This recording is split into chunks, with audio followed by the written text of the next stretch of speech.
मुफ्ती नज़ीर साहब इस वक्त हमारे साथ मौजूद हैं बात करने के लिए। मौसम के हवाले से इनसे जो है जाना जाएगा, और जिस तरीके से इस वक्त मौसम बना हुआ है कहीं ना कहीं परेशानी का सबब है, और परेशानी का सबब इसलिए भी है क्योंकि चलाइकलान में इस बार जो है बर्फबारी और बारिश देखने को नहीं मिली है। मुफ्ती नज़ीर साहब बहुत शुक्रिया वक्त देने के लिए। बहुत अच्छा हुक्म फरमा जनाब। मुफ्ती साहब जिस तरीके से इस वक्त मौसम बना हुआ है क्या कहेंगे आप इस बारे में, और किस तरीके से जो है देखेंगे इसे? बहुत अच्छा। बिस्मिल्लाहिर्रहमानिर्रहीम। जी। अल्लाह की मखलूक को जिस वक्त जिन चीजों की जरूरत होती है, यानी जिस वक्त धूप की जरूरत हो उस वक्त धूप हो, जिस वक्त बारिश की जरूरत हो उसको बारिश गिरे, जिस वक्त बर्फ की जरूरत हो उसको बर्फ गिरे, जिस वक्त हवाओं की जरूरत हो उस वक्त हवाएं चले। जब मखलूक को जरूरत के वक्त सारी चीजें मिल रही हों तो ये एक अलामत है कि अल्लाह ताला मखलूक से राजी और खुश हैं। जी।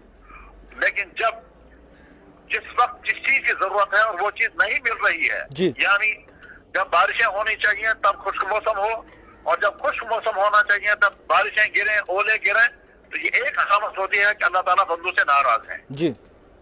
उधर से बारिश का मामला ये है कि इसमें इंसानों की मेहनत का कोई दखल ही नहीं है, ये सारा का सारा अल्लाह ने अपने कंट्रोल में रखा है। महकमा मौसमियात पेशनगोई तो कर सकता है कि कल को परसों को हफ्ते के बाद बारिश गिरेगी या मौसम खुशक रहेगा, लेकिन बारिश कोई उतार नहीं सकता है। अब जब बंदों के अंदर बुराइयां होती हैं और हर किस्म की बुराइयां फैली होती हैं, तो उसके बुरे नतीजे में से एक नतीजा ये होती है कि बारिशें रोक दी जाती हैं। और ये हदीसों में मौजूद है, हदीसों में कुरान में भी मौजूद है कि बारिशें रोक दी जाती हैं और उसके नतीजे में इंसानों को बड़ी तकलीफें होती हैं।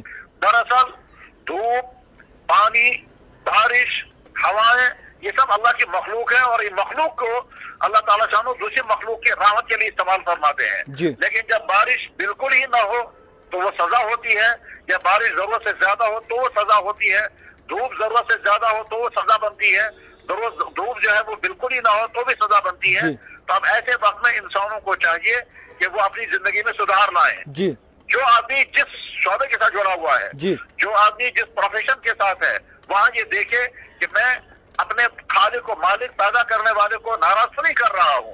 मसलन जो जहाँ कमाई कर रहा है वो ये देखे हमारी कमाई का सिस्टम ऐसा तो नहीं है कि जिससे मेरा अल्लाह नाराज हो रहा है और मैं इंसानों को दुख पहुंचा रहा हूँ, इंसानों पर जुल्म कर रहा हूँ, माली जुल्म। दुरुस्त।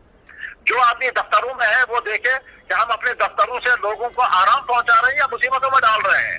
इसी तरह से जो आदमी स्कूलों में पढ़ाने वाला है वो ये देखे कि मैं बच्चों का हक अदा कर रहा हूँ या मैं बच्चों में जुल्म कर रहा हूँ। जो आदमी अस्पताल में मेडिकल के साथ जुड़ा हुआ है या पैरामेडिकल के साथ जुड़ा हुआ है वो ये देखें कि हमारे जरिए से पेशेंटों को आराम मिल रहा है या उनको सताया जा रहा है, उन पर जुल्म हो रहा है या उनका एक्सप्लॉइट हो रहा है। जो आदमी बाजार में वो ये देखे कि मेरे जरिए से कस्टमरों को धोखा तो नहीं लग रहा है।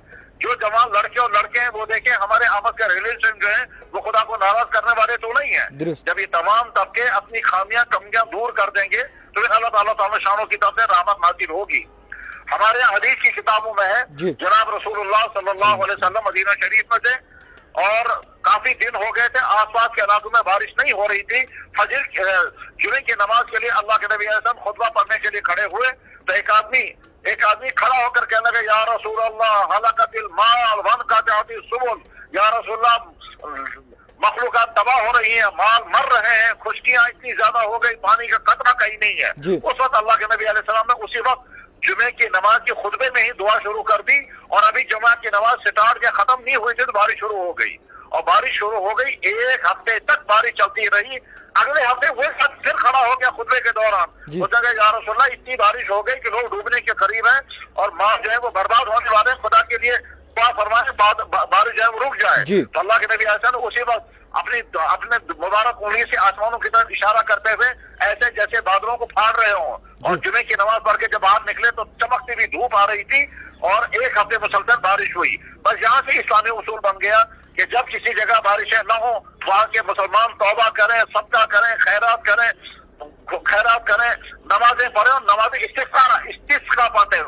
नमाज इस्तिस्का के माने बारिश तलब करने वाली नमाज। जो मुझे भी याद आता है हम जब बचपन में देवबंद में पढ़ते थे और खुशकसारी हो गई थी तो उस जमाने में हजरत मौलाना अनवर शाह साहब कश्मीरी रहमतुल्लाह अलैह के शागिर्द खास थे दारुल देवबंद के मोहतमिम हजरत मौलाना कारी तैयब साहब।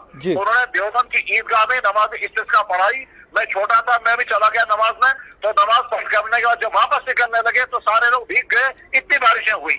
और खुद हमने यहाँ बारीपुर में एक मरतबा नमाज इस्तिस्का एक दिन पढ़ी, अगले दिन बारिश हो गई थी। तो आज हम सब के लिए जरूरी है कि तौबा करें, अपने गुनाहों को छोड़ दें, खैरात करें, गरीबों को खिलाएं, भूखों को पिलाएं और जरूरतमंदों को कपड़े दें और अल्लाह से माफी मांगे। और उसके बाद फिर अल्लाह की तरफ से बारिश और बारात जब गिरी और अगर खुदा न खासा अल्लाह की नाराजगी बरकरार रही और मौसम इसी तरह से खुश्क रहा, तो जनाब अगले साल जहाँ जहाँ पानी की जैसी जरूरत होगी वहाँ पानी नहीं मिलेगा, तो न जाने कैसी सारी आ जाएगी। बिल्कुल मुफ्ती साहब, आपसे ये भी शदीद जरूरत है बारिश की भी, शदीद जरूरत है बरस की भी। मौसम की परेशानी अलग है, दिन में ऐसा लगता है जैसे चिल्ला कलाम है ही नहीं और रात में माइनस होता है, और ये सब इसी वजह से है क्योंकि मौसम साजगार नहीं है जैसा कि होना चाहिए था। बिल्कुल। तो मैं तो ये दरखास्त करूंगा, हम अपने लिए भी तौबा करें, अपने गुनाहों से अल्लाह की माफी मांगे और अपने भाइयों से भी ये कहेंगे, सारी कौम से, कि भाई तौबा करो, इस्तिगफार करो, सारे जराइम छोड़ दो। दरअसल होता भी ये भी है कि अल्लाह ने खूबसूरत दुनिया बनाई, उस खूबसूरत दुनिया में जब लोग तरह तरह की गुनाह करते हैं, गुनाह कर करके अल्लाह को नाराज करते हैं, तो अल्लाह ताला कहते हैं ठीक है, मैं अगर चाहूंगा तो तुम्हारी ये सारी खूबसूरत दुनिया बर्बाद करके रख दूंगा, न बारिश उतारूंगा न बर्फ उतारूंगा।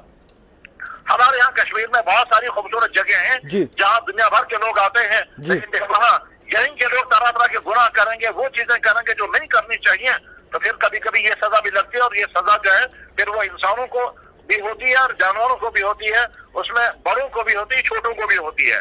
बहरहाल ये सूरत हाल बहुत ज्यादा गंभीर, बहुत तशवीशनाक है। बारिश और बर्फ की शदीद जरूरत है और किसी इंसान के बस में कुछ नहीं है। ये वो मामला है कि जिस मामले में इंसान कुछ भी नहीं कर सकता सिवाय इसके कि बेख्तियार होकर के सर ऊपर को उठाता है और अल्लाह के सामने दरबार में। तो कुरान करीम में जगह अल्लाह ताला फरमाते हैं, जब तुम मायूस होकर के सर ऊपर को उठाते हो, ए ऊपर वाले बारिश उतार, तो मेरे अलावा कौन है जो तुमको बारिश के कतरे उतार करके देगा? तो बेख्तियार होकर बुझ दे। तो कुरान में अल्लाह ताला फरमाते हैं, फकुल तस्तगफिरू रब्बकुम इन्नहु कान गफ्फारा युरसिल समा अलैकुम मिदरारा। आप कहिए उनसे कि अल्लाह से इस्तिगफार करें, अल्लाह से माफी मांगे, मैं आसमान को बरसा दूंगा और आसमान से वो सारी चीजें उतार दूंगा जिसकी तुम्हें जरूरत है। गुनाह कितना आम हो गया कश्मीर में, मुफ्ती साहब आपसे जानेंगे ये। हाँ, इसमें कोई शक नहीं है, हर सेक्टर में, हर शोबे में गुनाहों की बहुत ज्यादा बहुतायत हो गई है। बाजारों में, दफ्तरों में, कॉलेजों में, स्कूलों में, थानों में, हर जगह गुनाहों की बहुत ज्यादा बहुतायत है। बागात में, खेतों में, हर जगह गुनाहों की बहुत ज्यादा कसरत है। अक्सर लोगों की दौड़ है, पैसा आए, हलाल आए या हराम, इसकी परवाह नहीं। अक्सर नौजवान लड़कियों का हाल बहुत नामुनासिब है, जिसको जुबान पर लाना भी बड़ा मुश्किल है। इसी तरह से फंक्शनों में बहुत ज्यादा गुनाह होते हैं। इसी तरह से टूरिस्ट मकामात पर बहुत ज्यादा गुनाह होते हैं, उसमें शराबखोरियां हो रही है, गलत ताल्लुकात की वाकयात पाए जा रहे हैं, नामुनासिब डांस हो रहा है और इसी तरह से लूट खसूस हो रहा है और दूसरों के साथ फ्रॉड हो रहे हैं। गरज ये कि कहा जा सकता है कि हमारा पूरा माशरा जो है वो गुनाहों में डूबा हुआ है। हालांकि वैसे तो मुसलमान के भी और वैसे तो इंसान के भी बहुत सारे गुनाहों से हमें बचना चाहिए, लेकिन नहीं बच पा रहे हैं। और जब सूरत हाल ये होती है तो फिर नेक लोग अगर दुआ भी का, हम तो नहीं दावा कर सकते अपने बारे में या किसी के बारे में वो नेक है, लेकिन हदीसों में है, अल्लाह ताला फरमाते हैं कि जब नेक लोग मुझसे दुआ करते हैं, दुआ करते हैं और कहते हैं या अल्लाह कौम पर रहम फरमा, तो अल्लाह ताला फरमाते हैं कौम के लिए क्या रहम मांग रहे हो? उन्होंने मुझे नाराज कर रखा है, तुम पर रहम कैसे करूंगा? हदीस में है अल्लाह ताला शान फरमाते इन्नी गज़बानुन अलैहिम, और एक हदीस में इन्नहुम अग़ज़बूनी, अल्लाह मुझे नाराज कर रखा है या मैं उन पर नाराज हूं तो मैं इन पर कैसे रहम करूंगा? जब बंदे जो हैं वो दुआएं करते हैं, तो जब बंदे तौबा करते हैं और अल्लाह बड़े से बड़ा तौबा कबूल करने के लिए तैयार है, चाहे कितने ही गुनाह किए हुए हों। एक तरफ से गुनाह संगीन चीज है, अल्लाह नाराज होते हैं, दूसरी तरफ से गुनाह से तौबा करने के बगैर कोई चारा कार नहीं। इसी तरह से ये यकीन रखना चाहिए कि जो ही हम तौबा करेंगे तो अल्लाह ताला शानों की रहमत जोश आ जाती है। तौबा कबूल करना अल्लाह के यहाँ बहुत पसंदीदा तरीन अमल है। कुरान में अल्लाह ताला फरमाते हैं कतब रब्बुकुम अला नफ्सिर रहमा, तुम्हारे रब ने अपने जिम्मे लाजिम कर रखा है कि अपने बंदों पर रहम करना, अगर इनसे गलतियां हो गई हो फिर तौबा करें तो रहम करना। खैर मुफ्ती साहब बहुत शुक्रिया वक्त देने के लिए। अस्सलाम वालेकुम। वालेकुम सलाम। آپ کو بتا دوں کہ مفتی نذیر صاحب ہمارے ساتھ موجود تھے بات چیت کرنے کے لیے. آپ کو بتا دوں کہ جس طریقے سے موسم بنا ہوا ہے پریشانی کا سبب بن رہا ہے, تمام کشمیری پریشان ہیں, جتنے بھی لوگ ہیں اس وقت پریشان ہیں. جس طریقے سے اگر آپ کو بتا دوں کہ حالات اور جس طریقے سے اس وقت سچویشن بنی ہوئی ہے, کہیں نہ کہیں فیوچر میں جا کر پریشانی کا سامنا جو ہے آ سکتا ہے, اور اسی کو لے کر مفتی نذیر صاحب کی رائے ہم نے جاننے کی کوشش کی. خدا غفور الرحیم ہے, اللہ غفور الرحیم ہے. اگر آپ توبہ کریں گے تو آپ کی توبہ بھی ضرور قبول ہوگی. دیکھتے رہیے the type writer Javed Khan کے ساتھ.